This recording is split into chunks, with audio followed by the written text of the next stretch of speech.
देखिए, आजकल माहौल जो है बड़ा गर्म है, बहुत गर्म माहौल है। मैं कुछ ऐसी स्टेटमेंट दे दूँ कि इसके ऊपर बहुत लंबी चौड़ी बहस शुरू हो जाए, वो मैं चाहता नहीं। किसी कंट्रोवर्सी में पड़ना मैं नहीं चाहता। मेरे अपने उसूल हैं। ये तो कहना मुश्किल है कि कला को पॉलिटिक्स से आप बिल्कुल ही अलग कर सकते हैं।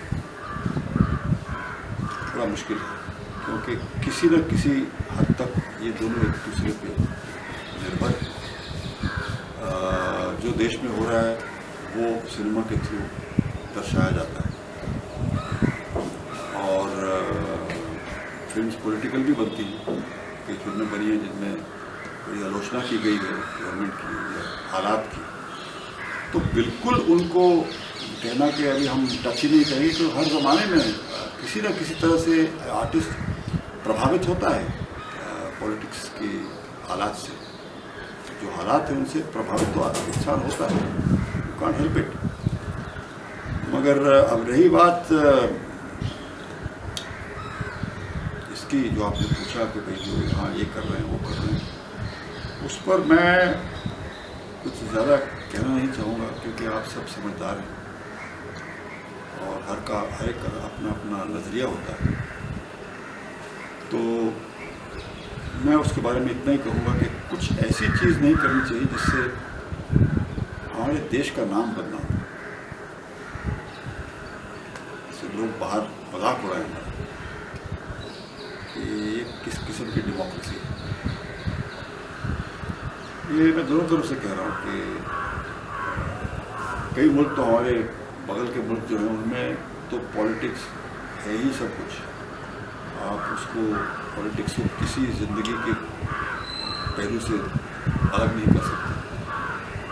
मगर मैं बस इतनी ख्वाहिश है कि मैं आपसे एक आखिरी बात कह रहा हूँ, और ये पहली बात कह रहा हूँ, पहली बार और शायद आखिरी बार। आपको मैंने बताया कि मैं जवाहरलाल नेहरू साहब की वजह से, पिताजी की वजह से देशभक्त थे वो। उनको एक उम्मीद थी हिंदुस्तान के भविष्य के बारे में। उनको पूरा यकीन था कि हिंदुस्तान अब आज़ाद हो गया है तो हम बहुत आगे निकल जाएंगे, दुनिया को दिखा देंगे हम क्या है, समझे ना। वो एक जोश था मुझे, एक देशभक्ति थी, एक जुनून था। मैं समझता हूँ कि बिना जुनून जोश के इंसान ज़िंदगी में कुछ कर भी नहीं सकता। मगर मैं आपको सच सच बताऊँ कि आजकल मेरे दिल में कुछ थोड़ी सी मायूसी पैदा हो रही है, क्योंकि कुछ चीज़ें ऐसी हो रही हैं जिससे मैं कह रहा हूँ शायद ये पिछले 50 साल जो मैं दिल में उमंग लेके आ रहा था कि हिंदुस्तान में ये होगा वो होगा, हम आगे बढ़ेंगे, ये करेंगे, हमने बहुत तरक्की की है, नो डाउट। और हमारे पॉलिटिशियन शायद करना भी चाहते हैं, कौन चाहता है हिंदुस्तान को बर्बाद करना। मगर जिस तरह से चीज़ें कुछ हो रही हैं उनसे मैं नेहरू साहब से सवाल कभी कभी करता हूँ कि अगर हमारे वो जो योद्धा थे जो आज़ादी के लिए लड़े थे, जिन्होंने अपनी गर्दन कटवाई थी, जो सूली पे चढ़े थे, अगर आज वो जिंदा होते तो आज के हिंदुस्तान को देख के क्या कहते वो। आप देखिए, एक तो नैतिक दृष्टिकोण से ये जो रेप्स वगैरह शुरू हो गए हैं, जो हिंदुस्तान एक अहिंसा का मुल्क है, हमने पंचशील का ऐलान किया, सारी दुनिया में मानती थी कि यार ये अहिंसा होनी चाहिए, लड़ाई झगड़े बंद करो। सबसे ज़्यादा लड़ाई झगड़े हिंदुस्तान में हो रहे हैं। तो ये सब अपने जो पुराने अपने उसूल थे उनको अगर न भूलें। और कल ही यहाँ पे मैंने आपको बताया कि मेरे घर में बहुत बड़ी पार्टी हुई, लोग आए, और सारी शाम में बात सुनता रहा, मेरे कान पक गए।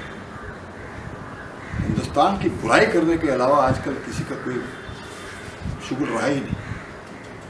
ये गाली दे रहा था, वहाँ बैठा हुआ एक गाली दे रहा था, यहाँ पे गाली दे रहा था, यहाँ पे गाली दे रहा था। हिंदुस्तान ये नहीं, वो नहीं, यहाँ ये कुछ बकवास है, सब ये हो रहा है।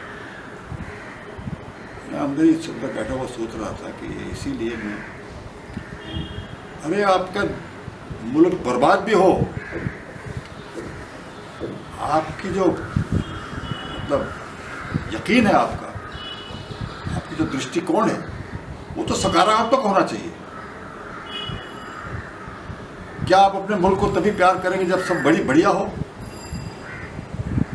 थिंक इंडिया, मुझे ये तैयार खान साहब कहते थे कि यार हिंदुस्तान का सोचो, वो अगर हो हिंदुस्तान में, हर बात में मैं देख रहा हूँ, हर बात में लोग बस गालियाँ दे रहे हैं हिंदुस्तान को, हर बात पे एक दूसरे से लड़ाई यार।